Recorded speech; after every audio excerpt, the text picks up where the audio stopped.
The opening of a new office by a Liberal minister became the target of large environmental protests today.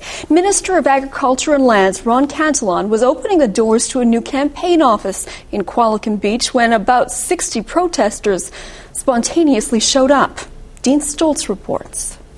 It was supposed to be a gathering of supporters at the minister's new campaign office in Qualicum Beach, but dozens of uninvited guests showed up too. Vote for Ron and the trees are gone! Vote for Ron and the watershed is gone! Vote for Ron and the fishermen! The Western Canada Wilderness Committee used Cantelon's office opening as a launch of its own.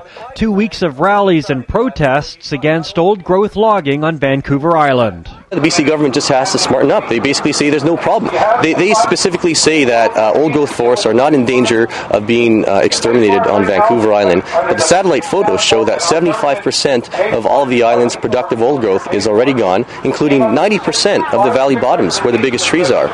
So we're getting to the end of a resource, and it's irrational and foolish to finish off the last of a resource. Recent logging by island timberlands on a little island in the Englishman River near Parksville has reignited the controversy over old-growth logging and how rules seem to be different on private or Crown land. Under Crown land logging rules and regulations, that would never be allowed to happen.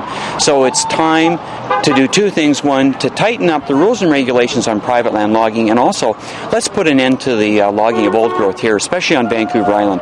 There's so little of it left. Our governments are absolutely killing off the wild salmon with every decision that they make. Minister of Agriculture and Lands Ron Cantelon did greet the protesters outside his office. We'd be happy to, no, they're not public lands, these are private lands.